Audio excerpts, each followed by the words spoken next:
हरिओम दोस्तों, स्वागत है आपका free study bye Lodhi sir के यूट्यूब चैनल पर। मैं कृपाल लोधी। दोस्तों, आज हम आपको लेकर के आए हैं मेंसुरेशन का बहुत ही इंपॉर्टेंट टॉपिक। दोस्तों, आज हम आपको बताने वाले हैं त्रिभुज के क्षेत्रफल के बारे में। ये हमारा पार्ट फर्स्ट रहेगा। इसके बाद हम इसका पार्ट सेकंड लेकर के आएंगे। आज का हमारा जो वीडियो है दोस्तों, ये जब आपको आधार और ऊंचाई दी गई होती है त्रिभुज में, तब क्षेत्रफल कैसे निकालते हैं। मुख्यतः ये समकोण त्रिभुज का क्षेत्रफल होता है। ये पार्ट फर्स्ट रहेगा। सेकंड पार्ट में हम आपको हैरो के सूत्र से त्रिभुज का क्षेत्रफल कैसे प्राप्त करते हैं ये बताएंगे, जब त्रिभुज की तीनों भुजाएं दी गई होती हैं। और फिर निर्देशांक दिए होने पर त्रिभुज का क्षेत्रफल कैसे ज्ञात करते हैं, वो हमारा पार्ट 3 होगा। दोस्तों, एक अपील है, यदि आप हमारे चैनल पर पहली बार आए हैं तो प्लीज हमारे चैनल को सब्सक्राइब कर लें, साथ में बेल आइकन पर क्लिक करें ताकि सबसे पहले नोटिफिकेशन आपको मिलता रहे। दोस्तों, हम इसी प्रकार के कॉम्पिटिटिव एग्जाम रिलेटेड वीडियोस को अपलोड करते रहते हैं, जिसमें मैथ्स, रीजनिंग, जीके, साइंस और शिक्षक भर्ती परीक्षा से रिलेटेड वीडियोस होते हैं। तो बगैर देर किए दोस्तों, आइए प्रारंभ करते हैं आज का टॉपिक। प्लीज आप लाइक करें। स्टूडेंट्स, ये हमने एक समकोण त्रिभुज बनाया है एबीसी। यहां आपको पता होना चाहिए पृथ्वी के जो समांतर रेखा होती है क्षैतिज वो आधार कहलाती है, और लंबवत रेखा क्या कहलाती है, लंब कहलाती है, या इसी को हम स्टूडेंट्स क्या कहते हैं, ऊंचाई एस से दर्शाते हैं। तो ये कहलाता है समकोण त्रिभुज। जिसका कोई एक कोण समकोण हो उसे समकोण त्रिभुज कहते हैं। और दोस्तों, समकोण त्रिभुज का क्षेत्रफल होता है 1/2 आधार गुणा ऊंचाई, या हम साइड में त्रिभुज का क्षेत्रफल 1/2 बी गुणा एच इसको हम लिखते हैं। ठीक है, 1/2 आधार गुणा ऊंचाई, इसको इस प्रकार से डिनोट हम कर सकते हैं। तो ये दोस्तों, कब आपको फार्मूला यूज करना है, जब आपको आधार और ऊंचाई दी गई हो। ठीक है, या आधार या भुजा और लंब आपको दिया गया हो। देखते हैं कुछ प्रश्नों को। दोस्तों, यदि आप इस वीडियो में हमारे साथ अंत तक बने रहते हैं तो निश्चित रूप से आपसे यहां से आने वाले सभी प्रश्न आसानी से बन पा रहे होंगे। फर्स्ट क्वेश्चन हमने लिया है, एक त्रिभुज का आधार 12 सेंटीमीटर तथा ऊंचाई 15 सेंटीमीटर, का क्षेत्रफल क्या होगा। तो सबसे पहले हमें यही देखना है कि आधार दिया है और उसकी ऊंचाई दी है। इसका मतलब ये निश्चित रूप से यदि आधार और ऊंचाई दी है तो ये समकोण त्रिभुज होगा। और दोस्तों, आपको पता है कि समकोण त्रिभुज का जो क्षेत्रफल होता है ये क्या होता है, 1/2 आधार गुणा ऊंचाई। तो अब हम रखते हैं इसमें मान। तो 1/2 आधार की जगह रखेंगे हम 12 और ऊंचाई की जगह रखेंगे हम 15। सभी मापे सेंटीमीटर में, ये देख लिया जाता है, हमें कुछ नहीं बदलना। जिसके बटे कुछ नहीं होता बटे 1 कर देते हैं, और यदि गुणा लगा है बटे में संख्याएं कैंसिल आउट कर सकते, काट सकते। 2 से 12 कट गए कितने बार, 6 बार। अब यहाँ कितना बचा, 1 गुणा 6 गुणा 15, 15 छक्का 90। और ये क्षेत्रफल वर्ग यदि सेंटीमीटर है तो वर्ग सेंटीमीटर, मीटर होता तो वर्ग मीटर। ये वर्ग इकाई होती है क्षेत्रफल की, ये लगाया जाता है स्टूडेंट। तो ये आंसर हो जाएगा 12 वर्ग सेंटीमीटर। देखते हैं, 90 वर्ग सेंटीमीटर। देखते हैं अगला क्वेश्चन। कह रहे हैं आधार 13 सेंटीमीटर और क्षेत्रफल 65 वर्ग सेंटीमीटर वाले त्रिभुज की ऊंचाई क्या होगी। स्टूडेंट्स, ये थोड़ा सा क्वेश्चन चेंज हो गया है। कैसे चेंज हो गया है, इसमें उन्होंने सबसे पहले आपको क्या दे रखा है, क्षेत्रफल दे दिया है कि क्षेत्रफल 65 वर्ग सेंटीमीटर है और आधार कितना है, 13। यहां देखो स्टूडेंट्स, किसी भी फार्मूला में जितनी राशि अज्ञात होती हैं, यदि उससे एक कम राशि का मान हमें दिया होता है तो हम जो भी फाइंड करना है वो कर लेते। जैसे इस फार्मूला में क्षेत्रफल अज्ञात है, आधार और ऊंचाई, 3 राशियां अज्ञात हैं। 3 में से यदि हमें 2 का मान दिया रहता है तो तीसरे का मान हम आसानी से ज्ञात कर सकते हैं। ठीक है स्टूडेंट, तो आधार कितना दे रखा है, 13, तो बी बराबर 13, और एरिया मतलब क्षेत्रफल बराबर 65, सभी सेंटीमीटर में। अब हम त्रिभुज के क्षेत्रफल का लगा देते हैं सूत्र। फाइंड क्या करना है हमें, इसकी ऊंचाई मतलब लंब हमें फाइंड करना है। तो हम लगा देते हैं त्रिभुज के क्षेत्रफल का सूत्र। ये होता है 1/2 आधार गुणा ऊंचाई, मान रख देंगे। त्रिभुज का क्षेत्रफल एरिया कितना दिया, 65, तो यहाँ 65 बराबर 1/2 आधार की जगह 13, हाइट का मान हमें निकालना है तो एच ज्यों का त्यों, जिनके बटे कुछ नहीं है 1 कर देंगे। इसे हम सिंप्लीफाई करेंगे जब, तो 65 बराबर 13 एकम 13, ऊपर ऊपर गुणा नीचे नीचे 13 एकम 13, 13 का एच में हुआ तो यहाँ कितना आ गया, ये 13 एच आ गया। और बटे में 2 एकम 2 एकम 2, बटे में संख्याएं लिखी, बीच में बराबर, तो तिरक गुणा करेंगे अज्ञात राशि का पहला, 13 एच का 1 में करेंगे तो यहाँ जाएगा 13 एच बराबर 65 का करेंगे 2 में, चाहो तो करके लिख दो, करो नहीं, 65 गुणा 2। इसलिए जब हम यहाँ एच का मान निकाल रहे होंगे तो 65 गुणा 2 और ये 13 गुणा में है तो कहाँ जाएगा, भाग में। और जब हम इसे कैंसिल आउट कर रहे होंगे तो 13 पना 65 5 बार कट जाएगा, और यहाँ एच बराबर कितना मिलेगा, 5 गुणा 2, मतलब एच का मान आ जाएगा 10, और सभी माप में सेंटीमीटर में थी तो आंसर आ जाएगा हमारा कितना, इसका 10 सेंटीमीटर। आई होप आप समझ गए होंगे 2 प्रश्न। आइए देखते हैं तीसरा क्वेश्चन। इसमें क्या कह रहे हैं स्टूडेंट्स कह रहे हैं एक त्रिभुज का शीर्ष लंब 5 सेंटीमीटर है। आप समझना, शीर्ष लंब का मतलब स्टूडेंट्स वही होता है, अप्रत्यक्ष रूप से ऊंचाई ही कह दी है। उसका क्षेत्रफल कितना है 50, मतलब ये पूरा जो एरिया है ये कितना है 50। तो हमें क्या निकालना है, भुजा, आधार या विमा। ये वही है कि दो राशियों के मान इसमें हमें दे रखे हैं और तीसरी राशि का मान हमें क्या करना है, इसमें फाइंड करना है। तो हम वही फार्मूला लगाएंगे फिर से। कौन सा? हम जानते हैं कि त्रिभुज का क्षेत्रफल जब आधार और ऊंचाई के संदर्भ में चर्चा करी जाए तो ये होता है 1/2 आधार गुणा ऊंचाई। मान रख देते हैं, यहाँ सेंटीमीटर, यहाँ भी सेंटीमीटर है, क्षेत्रफल की जगह रखेंगे 50 बराबर 1/2 आधार। यहाँ पर आधार ही हमें निकालना है तो बी ज्यों का त्यों रखो। और हाइट माने ऊंचाई, ऊंचाई कितनी थी, शीर्ष लंब 5 है, मतलब ये एच का मान हो गया। ऊंचाई कितनी हो गई 5, तो यहाँ रख दो आप 5। जब सिंप्लीफाई कर रहे होंगे तो 50 बराबर इनके बटे कुछ नहीं तो 1 कर दो, 5b/2 आ जाएगा। यहाँ 5b/2, दो संख्याएं बटे में लिखी, बीच में बराबर। तो स्टूडेंट्स यहाँ क्या होगा, त्रिक गुणा 5b का 1 में करोगे तो 5b बराबर 50 दूनी 100। और जब b का मान हम निकाल रहे होंगे तो 100 बटे कितना आएगा 5, 5 से 100 कट गए 20 बार, और ये सब काय में दिया था सेंटीमीटर में। इसका मतलब इसका आधार, भुजा या विमा एक ही कहलाती है। कितनी निकल के आएगी, 20 सेंटीमीटर। आई होप आप समझ गए होंगे। अगला क्वेश्चन देखते स्टूडेंट्स। इसमें चौथा प्रश्न में क्या कह रहे हैं, इसमें भी कुछ इसी प्रकार का है, पर हमने ये हर बार आपके टाइप बदलते जा रहे हैं। जितने भी टाइप के हो सकते हैं हम सभी प्रश्न आज आपको बताने वाले हैं। कह रहे हैं यदि किसी त्रिभुज का क्षेत्रफल, ये क्षेत्रफल दिया है 1176 वर्ग सेंटीमीटर तथा आधार व ऊंचाई में 3:4 का अनुपात है, तो ऊंचाई क्या होगी, मतलब हमें h का मान यहाँ पर क्या करना है, प्राप्त करना है। दोस्तों सबसे पहले तो जो आनुपातिक रूप से राशियां हमें लिखी होती हैं उनको हम एक आनुपातिक स्थिरांक मान करके लिख लेते हैं। जैसे ये मानकर ही हल करे जा सकते हैं। जैसे माना पहले यहाँ आधार लिखा तो पहले यहाँ कितना लिखा 3, तो माना आधार कितना है 3x। फिर यहाँ बाद में क्या लिखा है ऊंचाई, और यहाँ बाद में 4 लिखा तो माना ऊंचाई कितनी है 4x। और क्षेत्रफल आपको दिया गया है तो क्षेत्रफल कितना दिया है 1176 वर्ग सेंटीमीटर। यदि स्टूडेंट क्षेत्रफल दिया है, क्षेत्रमिति का एक नियम होता है, समझो आप ध्यान से।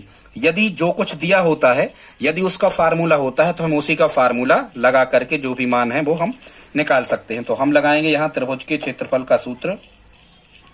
तो त्रिभुज का क्षेत्रफल कितना होता है, आधार और ऊंचाई यदि दी है तो 1/2 आधार गुणा ऊंचाई। अब हम रखते हैं स्टूडेंट्स इसमें क्या मान रखते हैं, तो देखते हैं कैसे। त्रिभुज का क्षेत्रफल तो ये 1176 हम त्रिभुज के क्षेत्रफल की जगह यहाँ पर लिख लेंगे।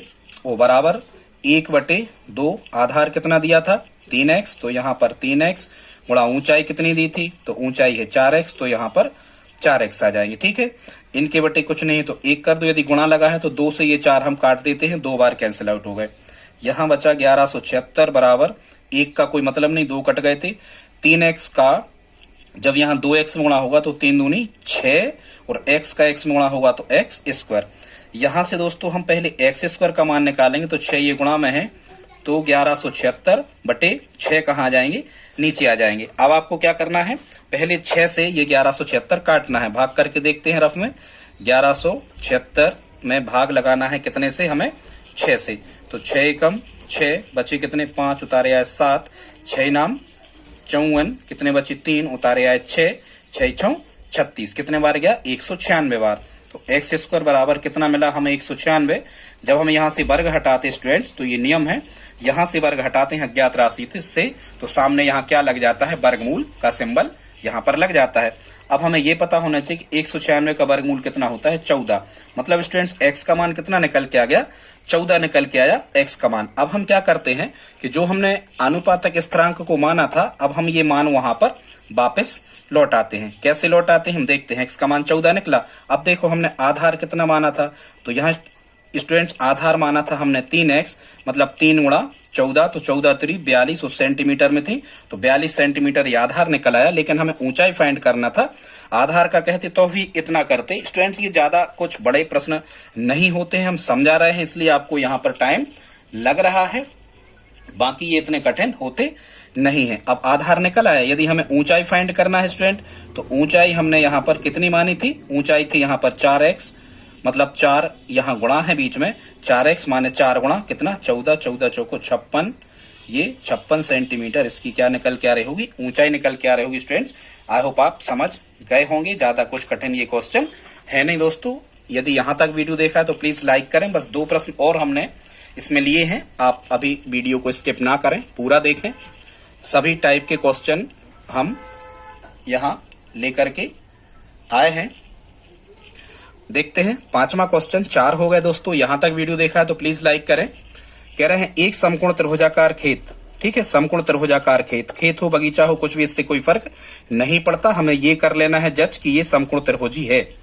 तो आधार 5 दिया है और विकर्ण कितना दिया है 13। देखो विकर्ण का मतलब होता है स्टूडेंट डायगोनल, आपको कर्ण दे दिया है।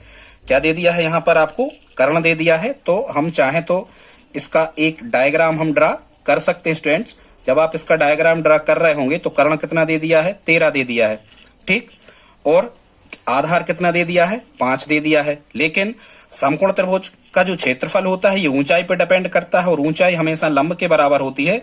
मतलब हमें पहले AB का मान फाइंड करना है कि ये AB कितना है।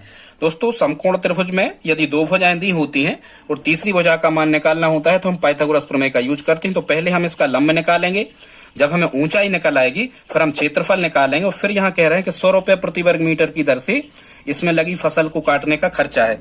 मतलब प्रति का मतलब होता है एक वर्ग मीटर की 100 रुपया लग रहे हैं।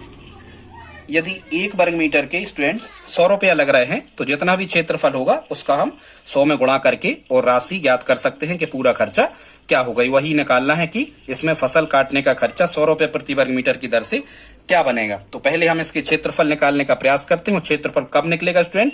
जब आप AB का मान निकाल पाएंगे, मतलब उसकी ऊंचाई को फाइंड कर पा रहे होंगे। तो यहाँ एक फार्मूला होता है, पाइथागोरस प्रमेय से ज्ञात करते हैं। जब 2 भुजाओं के मान दिए हों समकोण त्रिभुज में, तीसरे का मान हमें निकालना हो तो इसका फार्मूला क्या होता है? C² बराबर A² प्लस B², ठीक है स्टूडेंट। तो यहाँ पर C का मान, ये कर्ण कहलाता हमेशा, ये 13 क्योंकि विकर्ण वहां लिखा था। तो 13 का वर्ग बराबर A², किसी को भी ये मान लो, चलो इसको ये मान ले रहा है अज्ञात राशि को, तो A², B को आधार मान ले रहा है। मतलब ये वही फार्मूला लगाया हमने, कर्ण का वर्ग बराबर लंब का वर्ग धन आधार का वर्ग।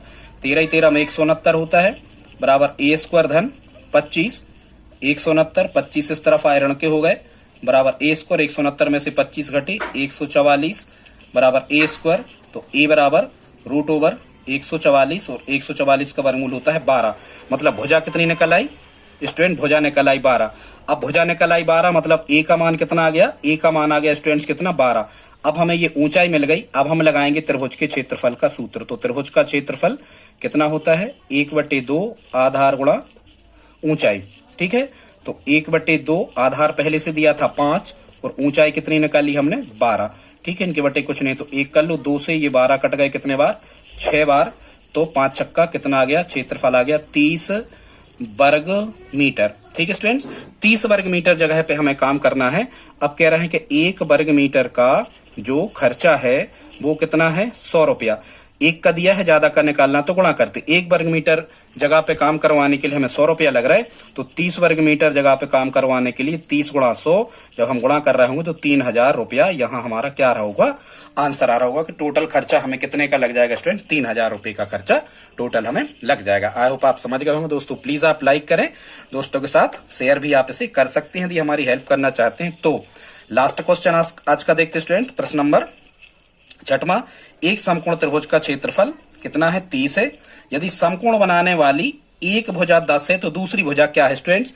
समकोण बनाने वाली भुजाएं ही हमें यहाँ पर समझना है, जरा ध्यान से सुनना स्टूडेंट। जो समकोण बनाने वाली भुजाएं होती हैं ये ऊंचाई और जो आधार होता है इन्हीं में समकोण बनता है। ये एक बिल्कुल खड़ी भुजा और एक बिल्कुल आड़ी भुजा, इन्हीं में बनता है स्टूडेंट्स क्या? समकोण। तो कह रहे हैं समकोण बनाने वाली एक भुजा कितनी है? 10 है। अब आप 10 ऊंचाई को भी मान सकते हो और आधार को भी मान सकते हो। चलो हम आधार को मान ले रहे हैं 10 और क्या कह रहे हैं? क्षेत्रफल कितना है? 30। अभी हमने आपको बताया था स्टूडेंट्स की क्षेत्रमिति में क्या होता है, जो कुछ दिया होता है यदि उसका सूत्र होता है तो वही हमें सूत्र लगाना होता है। तो हम समकोण त्रिभुज का क्षेत्रफल यदि दिया है तो हम यहाँ पर हल करने के लिए समकोण त्रिभुज के क्षेत्रफल का ही सूत्र लगाएंगे। समकोण त्रिभुज का क्षेत्र होता है दोस्तों 1/2 आधार गुणा ऊंचाई। वो क्षेत्रफल कितना दिया? 30। तो हम यहाँ रखते हैं 30 बराबर 1/2 आधार की जगह हम मान के चलो 10 रख देते हैं। ठीक है। ऊंचाई की जगह 10 रखेंगे तो आधार ज्ञात करेंगे, और आधार 10 रखेंगे तो दूसरी भुजा ऊंचाई, क्योंकि समकोण ये और ये भुजा बना रही हैं तो एक आपको दे दी और एक आपको निकालना। तो 1/2 आधार की जगह रखेंगे 10 गुणा ऊंचाई की जगह h ही रखेंगे। 2 से 10 कट जाएंगे कितने बार? 5 बार। हमें मिल जाएगा यहाँ 30 बराबर 5 एकम 5h, इसलिए h बराबर 30/5। 5 से कैंसिल आउट करेंगे 6 बराबर तो h बराबर कितना आ जाएगा? 6, और मापे काय में दी थी? सेंटीमीटर में। तो दूसरी ये जो h निकल रही होगी ये कितनी निकल के आ जाएगी? 6 सेंटीमीटर, और ये हमारा आंसर होगा। दोस्तों वीडियो पसंद आया हो तो प्लीज आप लिख करके बताएं कि कैसा लगा। इसके क्षेत्रफल के संदर्भ में पार्ट 2, पार्ट 3 यदि आप एसएससी, रेलवे और किसी भी प्रकार की शिक्षक भर्ती परीक्षा की तैयारी कर रहे हैं तो बहुत इंपॉर्टेंट ये वीडियो होने वाला है। प्लीज लाइक करें। मिलते हैं अगली वीडियो में, तब तक के लिए जय हिंद जय भारत।